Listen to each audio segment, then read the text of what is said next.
मित्रों नमस्कार। मैं प्रोफेसर ब्रिज किशोर शर्मा। इस वीडियो का जो टॉपिक है वो है शेखावाटी का किसान आंदोलन भाग 2। इसके अंतर्गत मैंने 1925 से 1930 की अवधि के दौरान शेखावाटी के किसान आंदोलन की विभिन्न घटनाओं को सम्मिलित किया है और उससे जुड़े हुए जो और घटनाक्रम हैं और किस तरह से एक ये जो शेखावाटी किसान आंदोलन है इसका विस्तार और इसका समर्थन किस तरह से दिनों दिन बढ़ता गया। सबसे बड़ी बात यह है कि शेखावाटी के ही क्षेत्र के हम अध्ययन कर रहे हैं, उसी की हम बात करें तो जो शेखावाटी वैसे तो सभी पूरे राजस्थान में ही जागीरदारी व्यवस्था थी, तो जागीरदार जो थे असल में जागीरदारों को बिचौलिया कहना गलत है। देखा जाए तो जागीरदार मूल रूप से यहाँ के शासक थे, रूलर्स थे वो, तो वो कोई बिचौलिए नहीं थे बल्कि भूस्वामी ही थे। और वो जो भूस्वामी थे तो वो किसानों को अपनी शर्तों पर खेती करने के लिए भूमि दिया करते थे। तो उसमें भी क्या था कि जो लैंड रेवेन्यू सिस्टम था जागीर में, उस लैंड रेवेन्यू सिस्टम में भारी विसंगतियाँ थी। और उस विसंगति में सबसे बड़ी बात ये थी कोई यूनिफॉर्म पॉलिसी, कोई यूनिफॉर्म सिस्टम, भाई कैश में ही रेवेन्यू लिया जाएगा या काइंड में रेवेन्यू लिया जाएगा, रेवेन्यू किस तरह से कलेक्ट हो, फिर जो रेवेन्यू का आकलन है वो पर बीघा किया जाएगा अथवा जो नेट फसल आएगी उसके उत्पादन पे किया जाएगा अथवा आकलन खड़ी फसल पे किया जाएगा। तो इतनी विभिन्नताएं थीं और इस समय तक पूरी दुनिया में लैंड रेवेन्यू सिस्टम एक से एक विकसित व्यवस्था हो गई थी, जिन लैंड रेवेन्यू सिस्टम में किसान को भी अपने हक पूरी तरह से मिलता था, जिसको हम एक शब्द कहते हैं उत्पादन के संबंध। तो जो स्वामी है भूस्वामी और जो किसान हैं उनके मध्य जो उत्पादन का संबंध है वो क्या है, क्योंकि जो उत्पादित हो रहा है उसका कितना भाग किसान के पास रहता है और कितना भाग उसका दूसरे लोगों के पास जाता है, चाहे वो व्यापारी हो या दूसरे काम करने वाले लोग हों। तो ऐसी कोई fair system of relation of production नहीं था और वेल डिफाइंड भी नहीं था जिसकी पूरी तरह से व्याख्या की जा सके। तो इस तरह से क्या है कि लैंड रेवेन्यू व्यवस्था में विसंगति होने के कारण किसानों की बढ़ती हुई चेतना से उनको इस बात का एहसास होने लगा कि उनका गाढ़ा शोषण हो रहा है और इसके कारणों को वो ढूंढने लगे। और उसी दिशा में उन्होंने पहली बात, सबसे पहले तो उन्होंने अपने समाज सुधार की बात सबसे पहले लाए। तो जो 1925 का वर्ष है वह शेखावाटी के किसान आंदोलन के लिए बहुत ही महत्वपूर्ण है। जैसा मैं पिछले वीडियो में बता चुका हूँ कि ब्रिटिश संसद के हस्तक्षेप से सीकर ठिकाने में 1925 में ही भूमि बंदोबस्त आरंभ हो गया। और भूमि बंदोबस्त का जो उद्देश्य था वो बहुत स्पष्ट था कि उसके माध्यम से एक यूनिफॉर्म पॉलिसी, एक नीति लैंड रेवेन्यू की वो तैयार हो जाए और किसानों के हक और स्वामी के हक वो भी उसमें परिभाषित हो जाए, उनका उल्लेख हो जाए, तो वो व्यवस्था ठीक होगी। तो अपने आप में ये बात तो ठीक थी और ये मांग मान ली गई। तो इससे संपूर्ण शेखावाटी में के किसानों में एक आत्मविश्वास जागृत हुआ कि उनकी बात को सुना गया और सुना जाएगा। इससे सबसे बड़ी जो घटना 1925 की मानते हैं जो शेखावाटी के किसान आंदोलन के संदर्भ में महत्वपूर्ण है वो है अक्टूबर 1925 में ऑल इंडिया जाट क्षत्रिय महासभा का पुष्कर में सम्मेलन। और जो पुष्कर में सम्मेलन हुआ, ये पहली बात तो पुष्कर क्यों चुना गया, तो पुष्कर को चुनने के पीछे तो उद्देश्य ये था कि किसी भी देशी रियासत में किसी भी प्रकार की संगठन, चाहे वह सामाजिक हो, सांस्कृतिक हो, राजनीतिक हो, उसको बनाने की अनुमति ही नहीं थी और किसी तरह की राजनीतिक एक्टिविटी को इन प्रिंसली स्टेट्स में प्रमोट नहीं किया जाता था। जबकि पुष्कर का सम्मेलन जो अध्यक्षता करते हैं वो भरतपुर के महाराजा किशन सिंह करते हैं, लेकिन महाराजा किशन सिंह भी भरतपुर में ये सम्मेलन नहीं करवा पाए जबकि वो स्वयं वहाँ के स्वामी थे। तो ये जो जगह चुनी गई, एक तो कारण ये था कि पुष्कर ब्रिटिश इंडिया में था और ब्रिटिश इंडिया में जो जनता के अधिकार थे वे ज़्यादा विकसित थे, ज़्यादा डिफाइंड थे, वेल डिफाइंड थे। तो ऐसी स्थिति में एक तो ये महत्व है। दूसरा क्या है कि राजस्थान के केंद्र में स्थित होने के कारण एक बहुत बड़े क्षेत्र को ये प्रभावित कर सकता है। तो जो ऑल इंडिया जाट महासभा का जब सम्मेलन हुआ तो उसमें महाराजा किशन सिंह और भरतपुर ने इस बात पर सबसे ज़्यादा जोर दिया कि जो जाट हैं वे क्षत्रिय ओरिजिन के हैं, ताकि उनमें जो जातीय उत्थान का उनका एक मतलब समझिए अपलिफ्टमेंट के लिए कि भाई उनमें एक आत्मविश्वास ये जागृत किया जाए कि वे क्षत्रिय वंश के हैं। और यहाँ पे खास बात ये हुई कि उसमें जो जाटों के समाज सुधार पर ध्यान दिया गया, जाटों की शिक्षा पर बात की गई, जाटों की शिक्षा से संबंधी योजनाएं बनाई गई। तो ये सबसे महत्वपूर्ण बात उसमें हमको नज़र आती है। और इसी समय एक पुस्तक लिखी गई थी, रतन सिंह जिसके लेखक थे। ये रतन सिंह मूल रूप से जो अब हरियाणा है, वो पंजाब का जो एरिया था, रोहतक डिस्ट्रिक्ट के निवासी थे। और ये पिलानी में बिरला स्कूल में अध्यापक थे। इन्होंने एक किताब लिखी, जाट सुधार, और इस जाट सुधार नामक पुस्तक का विमोचन भी पुष्कर के सम्मेलन में हुआ। सबसे बड़ी बात ये रही कि जो यहाँ जाट महासभा का सम्मेलन हुआ उसका इतना इम्पैक्ट नागौर या मारवाड़ के किसानों पर दिखाई नहीं देता है, लेकिन इसका ज़्यादा प्रभाव हमें शेखावाटी के किसानों में दिखाई देता है। क्योंकि 1922 के 20 के बाद से जो घटनाक्रम चल रहा था शेखावाटी में, तो वहाँ शेखावाटी के जो पार्टिसिपेंट्स थे उनको ये लगा कि हम लोग इसको आधार बना करके आगे बढ़ सकते हैं। तो ये एक सबसे बड़ी बात थी। तीसरी बात जो 1925 की थी वो था कि जो सीकर के किसानों की जिस तरह से बात मानी गई, तो उनसे प्रेरित होकर के खास तौर पर जो अन्य ठिकाने थे, क्योंकि आगे भी मैं इस वीडियो इस क्रम में बनेंगे तो सीकर के आंदोलन को अलग करके देखा जाएगा। और शेखावाटी के अन्य ठिकानों, जिसमें कि अब झुंझुनू जिला खास तौर पर आज़ादी की बात करें तो वो इलाका आता है, सीकर और झुंझुनू जो बटा हुआ है। तो सीकर बाटी और खंडेला बाटी इनके नाम से कुछ आंदोलन खास तौर पर सीकर बाटी का ही है, और बाकी फिर अन्य ठिकानों का है। तो अन्य ठिकानों में जो मैं बात कर रहा हूँ, दिसंबर 1925 में अन्य ठिकाने जो हैं उनमें मंडावा, ढूंढलोद, बिसाऊ, नवलगढ़, यहाँ के किसानों ने शेखावाटी के नाजिम के समक्ष अपनी मांगें रखना आरंभ किया। नाजिम जो ये झुंझुनू है, झुंझुनू निजामत मुख्यालय था, निजामत जो कि जिला ही का रूप था इस ज़माने में। तो ये निजामत में जो नाजिम बैठता था उसके समक्ष उन्होंने मंडावा, ढूंढलोद, बिसाऊ और नवलगढ़ के किसानों ने वो अपनी समस्याओं रखना आरंभ किया। उन्होंने देखा भाई सरकार जब सुन सकती है, जयपुर सरकार सुन सकती है, तो जयपुर सरकार का जो प्रतिनिधि है वो नाजिम है।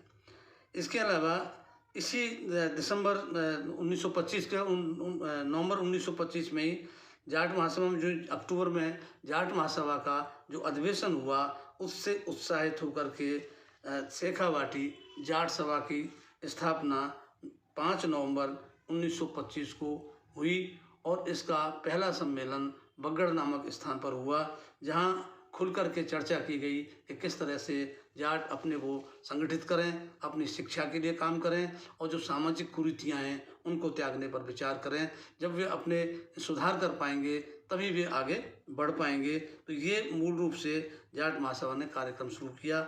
और ये जो बगड़ का सम्मेलन हुआ है, इस बगड़ के सम्मेलन के समय जो है खेतरी ठिकाने के जो बना है ये जो संगठन बना जाट महासभा, तो इस जाट महासभा का अध्यक्ष ये जगह है बख्तावरपुरा, खेतरी ठिकाने में आता है बख्तावरपुरा। वहाँ के निवासी राम सिंह जाट को अध्यक्ष बनाया गया। इसके अलावा सांगासी कोई गांव है उधर ही, वहाँ के निवासी भूड़ा जाट को उपाध्यक्ष बनाया गया। और पिलानी के बिरला विद्यालय के अध्यापक रतन सिंह को सचिव चुना। रतन सिंह जो है मूलतः सोनीपत रोहतक जिले के निवासी थे, और उन पर आर्य समाज का बड़ा प्रभाव था, और वे आर्य समाज को के काम भी शेखावाटी में कर रहे थे। और शेखावाटी के किसान आंदोलन में वैसे भी आर्य समाज की एक महत्वपूर्ण भूमिका मानी जाती है, जिन्होंने एक नई चेतना विकसित की। दिसंबर 1925 में ही ये मंडावा, ढूंढलोद, बिसाऊ और नवलगढ़ ठिकानों के किसानों ने राजस्व में वृद्धि, लाग बाग, बेगार, कृषि विकास, शिक्षा, स्वास्थ्य, इनके लिए डिमांड करना आरंभ किया। ये जो है राज्य और जागीरदार की ओर से की जानी चाहिए। प्रशासन इसकी स्थिति भी यही थी कि जो प्रशासन और न्याय की जो स्थिति है, क्योंकि उसमें भी क्या है कि विभिन्नताएं थीं। कोई यूनिफॉर्म किस तरह का, कोई ना कोई सिविल कोड था, ना कोई कानून था, बल्कि एक तरफ हम कहते हैं परंपराओं पर ही आधारित न्याय और प्रशासन था।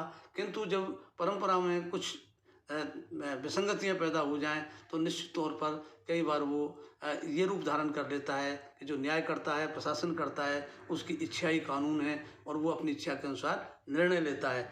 तो यूँ करके एडमिनिस्ट्रेटिव और जो जस्टिस का जो कोई सिस्टम है वो भी कोई वेल डिफाइंड सिस्टम नहीं था। तो इस तरह से किसानों में हम देखते हैं कि जो एक नई चेतना शुरू होती है ऑल इंडिया जाट महासभा से, उसका इम्पैक्ट मुझे शेखावाटी में ख़ासतौर पर दिखाई देता है। जब शेखावाटी जाट सभा की स्थापना हुई और 1925 के ही नवंबर और दिसंबर में इस तरह के घटनाक्रम हुए जब किसानों ने डिमांड रखना शुरू किया।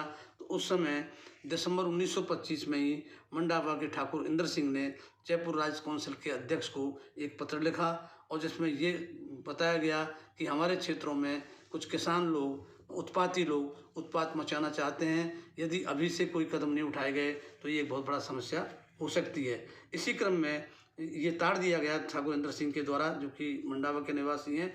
उसके बाद ढूंढलौद के ठाकुर हरनाथ सिंह ने भी जयपुर काउंसिल के अध्यक्ष को ऐसा ही ताड़ दिया।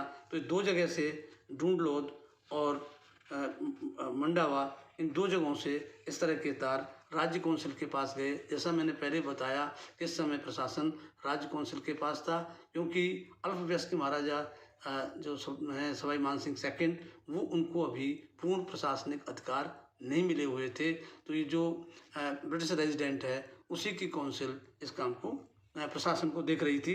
तो इसलिए उनको तार भेजा गया। तो उन्होंने जो है काउंसिल ने ये निर्णय लिया कि इसकी जांच शेखावाटी के नाजिम से करवा ली जाए कि जो किसान जो बातें रख रहे हैं वो सही हैं या गलत हैं। और शेखावाटी के नाजिम को ताकीद भी कर दी गई कि वो है इस बात का ध्यान रखे कि जो एक नई राजनीति पैदा हो रही है, ये लोग कोई अशांति पैदा न कर दें। तो इसलिए एहतियात बरतते हुए जो नाजिम है, नाजिम ने जाट महासभा के अध्यक्ष जो है राम सिंह और उपाध्यक्ष बूढ़ा जाट और सचिव रतन सिंह, इनको अपनी अदालत में तलब किया और उन्हें इस बात के लिए पाबंद किया कि वो कोई ऐसी गतिविधि नहीं करेंगे जिससे कि अशांति पैदा हो।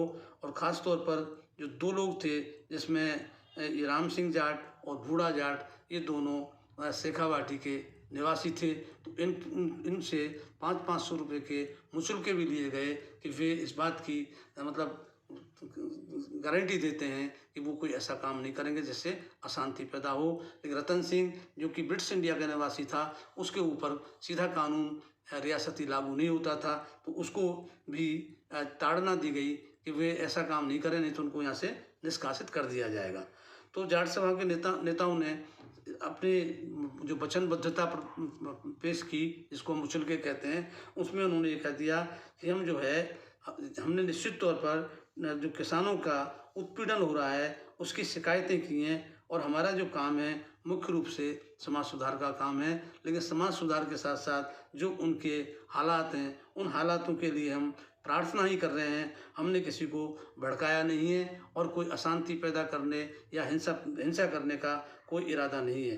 तो नाजिम ने उन्हें आगाह किया कि भविष्य में किसी को भड़काएंगे तो कानूनी कार्रवाई की जाएगी। तो इस तरह से ये गतिविधि आरंभ हो गई। और तब जब वहाँ पर किसान असंतोष बढ़ने लगा तो राज्य काउंसिल ने यह निर्णय लिया, जो संपूर्ण जयपुर था वो दो संभागों में बटा हुआ था उस समय। एक पूर्वी संभाग था और दूसरा पश्चिमी संभाग था। और ये जो शेखावाटी का क्षेत्र है ये पश्चिमी संभाग के अंतर्गत था। तो दोनों संभाग के दो दीवान होते थे। तो जो पश्चिमी संभाग के दीवान थे उसको मौके पर जाकर जांच करने के लिए आदेश दिए कि जो किसान बार बार मुद्दे उठा रहे हैं और जो जागीरदारों की ओर से भी इन किसानों की शिकायतें आ रही हैं, तो इसकी जांच मौके पर जाकर की जाए। जैसा रिकॉर्ड्स में मिलता है, जिन बिंदुओं पर जांच की गई उसमें सबसे पहली बात ये थी, इन किसानों ने अपना मत ये रखा कि पहले जो भू राजस्व की दर थी वो 2 आना से 8 आना प्रति बीघा की दर से थी। किंतु 25 वर्षों के दौरान ठिकानों एवं चौधरियों की मिलीभगत से, यहाँ मैं एक बात और स्पष्ट कर दूं, इस चौधरी को हम कभी जाट के सिनोनिम के रूप में, पर्यायवाची के रूप में ना लें, बल्कि जो चौधरी हैं, ज़्यादातर क्या होता था, चौधरी, पटेल, कहीं कहीं होते थे मुकद्दम या कहीं होते थे लंबरदार, ये तमाम इनमें कभी ठाकुर जाति के लोग भी नहीं होते थे। इनमें ज़्यादातर जिस कास्ट के अधिक किसान होते थे, उन मेजोरिटी में से चौधरी और पटेल चुने जाते थे। तो और चौधरी और पटेलों की कोई नियमित तनख्वाह नहीं होती थी, बल्कि जो राजस्व वो कलेक्ट करते थे उसका एक हिस्सा उनको उनके मेहनताने के रूप में मिलता था। तो इसमें चौधरियों का भी इंटरेस्ट रहता था कि राजस्व में वृद्धि हो जाए, और राजस्व में वृद्धि हो जाएगी तो उन्हें भी, उनका भी लाभ बढ़ जाएगा। तो ऐसी जो एक स्थिति रही, उससे क्या हुआ कि जो राजस्व 2 आना से लेके 8 आना प्रति बीघा तक था, वो 25 वर्षों के दौरान 2 रुपये बीघे पर पहुंच गया, पहली बात। दूसरा क्या था कि एक लाटर कूंता सिस्टम चलता था, जिसमें खड़ी फसल का आकलन कर लिया जाता था। एक्चुअल प्रोड्यूस क्या होगा पता नहीं, किंतु खड़ी फसल का ये तय कर लेते थे। सपोज जैसे इसमें 20 मन पैदा होगा, तो 20 मन होगा तो 10 मन इसमें जो है जागीरदार का हो गया और 10 मन किसान का हो गया। अब 10 मन का बाजार में क्या भाव है, उस हिसाब से 10 मन की राशि तय कर दो। तो इस तरह से जो विसंगति थी भू राजस्व की, एक शिकायत उनकी ये भी थी कि कोई यूनिफॉर्म पॉलिसी नहीं है। इसके अलावा किसानों की शिकायत थी कि जो जागीरदार हैं वे स्वेच्छा से किसान को कोई भी कर लाद देते हैं, और यदि उन्हें वो कर चुकाया ना जाए तो उन्हें उनकी जोतों से बेदखल कर दिया जाता है। यही नहीं बल्कि जब बेदखली तो एक बात थी, दूसरा ये था कि उनकी ज़मीन पर पैदा होने वाले प्राकृतिक उत्पाद, जिसमें खिजड़ा है और तरह के वृक्ष हैं, कई तरह की झाड़ियाँ हैं, घास हैं, जो चारे आदि के या ईंधन आदि के रूप में किसान काम में लेते थे, उन पर भी किसान को पूर्ण अधिकार नहीं था। उससे भी जागीरदार को उसका भी हिस्सा देना पड़ता था, जिस रूप में भी दे सकें।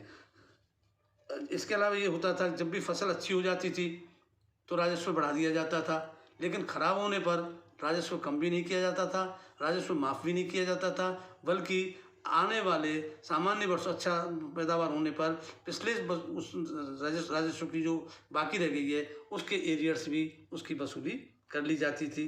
इसके अलावा राजस्व के अलावा एक जो लाग थी वो 3 रुपये से 8 आना, 3 रुपये 8 आना, इसका मतलब हुआ 3.5 रुपया, 16 आना का रुपया होता था, 3 रुपये 8 आना, तो 3.5 रुपया प्रति वर्ष खूंटाबंदी और 6 आना 5 चराई प्रत्येक किसान से भू राजस्व के अतिरिक्त वसूल की जाती थी। तो खूंटाबंदी और 5 चराई ऐसी लाग थी जो पशुपालन पर लगती थी, और प्रत्येक किसान जो है पशु रखता ही था, उनको अपने बैल भी चाहिए, भैंस भी, गाय भी, तो इसलिए उन पे भी ये टैक्स जो है 5 चराई और खूंटाबंदी लगता था। और ये जो लागबाग वसूल की जाती थी, इसलिए जो खूंटाबंदी 5 चराई, इसकी रसीद जो है किसान को नहीं दी जाती थी। तो ये किसानों को जो है शिकायतें थी।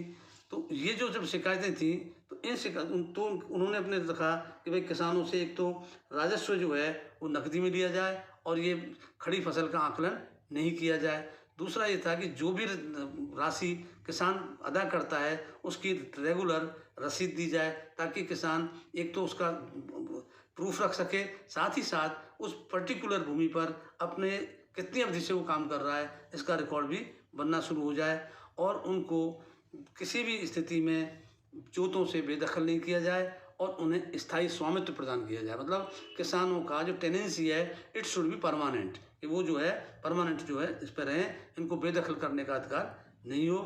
तो जब पश्चिमी संभाग के दीवान ने मौके पर जाकर के शेखावाटी में पहुँच करके ठाकुरों और किसानों से बातचीत करने के बाद जो निष्कर्ष निकाला, उसमें उन्होंने ये पाया कि किसानों की मांगें वाजिब हैं और इसलिए इस पर उदारतापूर्वक विचार करके कुछ किया जाए। तो ये जो जयपुर राज्य काउंसिल ने उसी समय ठिकानों की सलाह दे दी कि एक तो भू राजस्व में अब कोई वृद्धि नहीं की जाएगी, इसके अलावा जो राजस्व वसूल किया जाएगा या लाग बाग भी कोई वसूल की जाएगी तो उसकी भी नियमित रसीद किसानों को दी जाएगी। इन सब के अलावा कृषि की शर्तें, ऐसी शर्त, किसी की शर्तों से मतलब था जो उत्पादन के संबंध हैं उनको ऐसे मित्रतापूर्ण तरीके से निर्धारित किया जाए ताकि दोनों पक्षों के बीच में फिर कोई अविश्वास और ये जो स्थिति पैदा हुई है मन खराब हुए हैं वो ना हो, और दोनों भूस्वामी और किसान अपने जो है कृषि को आगे बढ़ा सकें। इस तरह से काउंसिल ने ये सलाह दी इन्हीं ठिकानों को, जिसमें खितड़ी भी, मंडावा, ढूंढलोद, बिसाऊ, इनको जो है जून 1926 में ये सलाह दी कि अब किसी तरह की वृद्धि नहीं की जाएगी और जो वृद्धि अभी पिछले 2-3 वर्षों में की गई है उसे वापस ले लिया जाएगा। तो इस तरह से घोषणा तो कर दी गई काउंसिल की ओर से, लेकिन ठिकाने इसको मानेंगे या नहीं मानते हैं इस पर उनके ऊपर कोई दबाव नहीं था। इसलिए घोषणा तो हो गई, घोषणा मात्र ही बनकर रह गई, उनका एक्चुअल इम्प्लीमेंटेशन किसान को उसका लाभ नहीं मिला।